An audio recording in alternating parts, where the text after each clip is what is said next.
Good afternoon, ladies and gentlemen. My name is Professor June Maridable, and today I'll be sharing to you this topic entitled Reading for Beginners. There are three things that we need to consider if we will be teaching beginners. First, we need to be sensitive to their moods. Second, we need to allow them to choose the book that they like. Third, never disrupt them while they are reading. So let's talk about the first one. Be sensitive to the reading needs of your children or your students. Reading is a process that takes their mind to another realm. So they could be happy or sad while reading. So why we need to be sensitive about their feeling? We need to consider their feelings. First, because they are precious like angels. As small as their heart and mind is, so are their feelings. They have feelings, you know. Just like you. You're walking down the street and here comes Alibaba. Alibaba is our casual word here when we are referring to a snatcher. So we say, Alibaba took my phone, my iPhone 12 Plus. How would you feel when something is stolen from you, snatched from you? You feel hurt, you feel sad. Eventually you would cry. Kids are like that. They have feelings. So in reading, it's the same. So as they choose to read a book of their own, allow them to explore their abilities, their potentials. They might be small, but they have potentials. Allow them. Allow them to choose the book that they like. This is the second point. Why we need to allow them to choose the book that they like. I have this book here. It's entitled Rainy Day, Funny Day. Oh, this book I love so much. I usually share this book to my 3 to 5-year-old students. And believe me or not, they love this book. Here's one child called Jan and Tim. They wake up in the morning. Let's put on our shirts. That's the second page. A shirt? John asked. Let's put on our pants. Pants? Let's put on our socks. Socks? We should give them a chance to choose for themselves. Either they choose this book or this book, which we can consider for adults. Allow them. But if we think that the choices that they made are not suitable for their age, then we can guide. Guidance will be after. Why it should be later? We are giving them a chance to explore their ideas through the pictures that they see. So back to this book. We have this picture here. Let's put on our socks, for example. So they could see here that there are different colors of socks. So we have this yellow, blue, green. The socks here looks really cool. They can explore their ideas through the pictures that they see. They have unique reactions to pictures, which we ourselves can be reminded of. Some kids would say, wow, it's beautiful. Oh, it's so big. Wow, she got long hair. you might be able to see the beauty of them reading. I'm always delighted to see kids reading, and I really love seeing kids read. So I am a professor in the university, but then I got these language school classes, also private lessons with small kids. That's where I learned to teach young kids, and I really love teaching them. I always recommend to their parents to read books, read with them every day, at least 2 books a day. I recommended some books from friends that I met in Aero 2019. It's really nice. Okay, we need to correct them later, not on the spot. I'll tell you a story of a Korean boy who chose books for himself to read. It was 1 year ago when I had this student. Let's call him Doha. He's a Korean boy, and Doha is 3 years old. On our first day of class, I laid down several books for him to read. I always bring books to class. So I don't normally use handbag. I use pack bag. You know, the backpack. I always load it with books. I know that Doha can't read because he's just 3 years old. So there are big books fit for his level that I brought with me. While choosing which book to read, he chose the big ones which had an apple picture in it. It was a big book. Maybe it delighted him, so he chose the big one. Then after a few minutes, he chose another book, to which he stared for quite some time. It is a dinosaur book for a 15-year-old kid. Can't believe his eyes were excited, checking, and he started describing them to me. Big dinosaurs, blue eyes, red eyes, long tail. Oh, so ugly. I'm scared. It's beautiful. Kyupta. Kyupta is a Korean word meaning cute. This might sound funny to you, but he's learning words through pictures without my guidance. You don't know what one book can bring to your child. You might not know the impact of one book that they chose for themselves. Allow them to pick their own book. Thirdly, never disrupt them while they are reading. Some parents are quite busy. You might be busy too as teacher. Disrupting kids while reading could discourage them to read more. This was an experience that I had. He was 2 years old. Her name is Chua. It happened in Korean school. She was reading one book, and I know that book was not fit for her level that time. It's for a 10-year-old kid. But then she was interested. She was looking at the pictures of castles with princesses, and she was just saying, pink dress. I like the yellow hair. She's referring to the golden hair.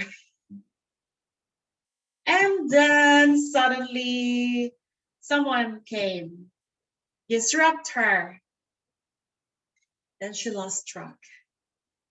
The next day I asked her, do you want to read book with teacher? She said, no, I don't want. They will tend to avoid reading to the fullest if they feel being checked. And this could lead to students' inability to focus in reading later. It happened. I worked in that school for 7 years. So I've seen how she reacted to someone giving her a book and how she reacted to somebody who asked her, choose the book for yourself. So never disrupt kids while they're reading.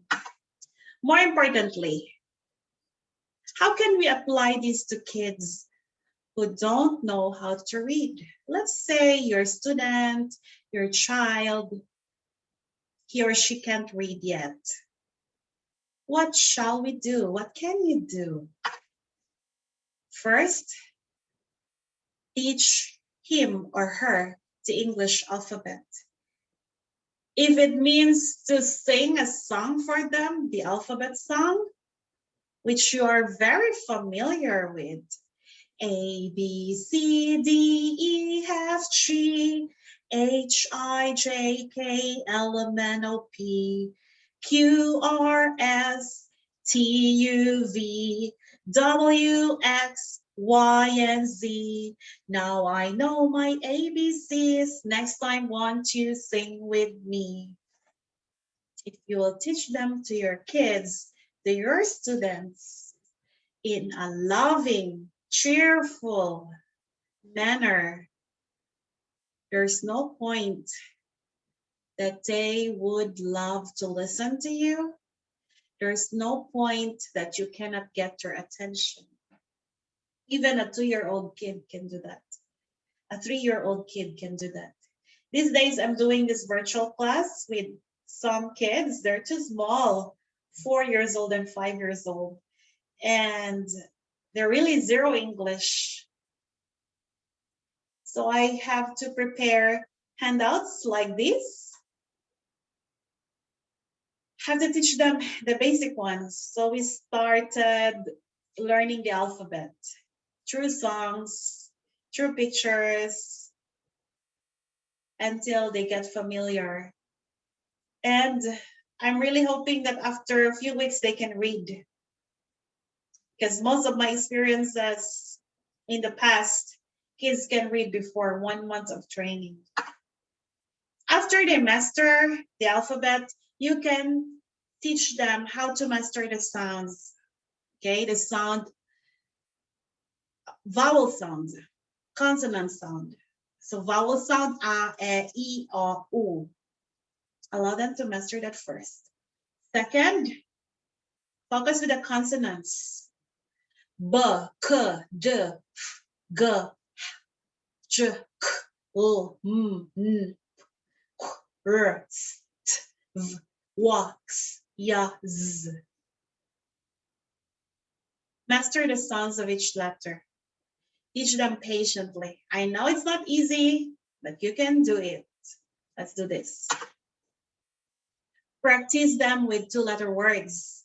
It means blending of consonant and vowel. So let's say vowel, a. Consonant is d. A, d, and. A, m, m.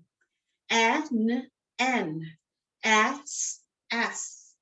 At, at. Once they master this, you can let them go to the next level. Practice with 3-letter sound. B, a, t, bat. K, a, t, cat.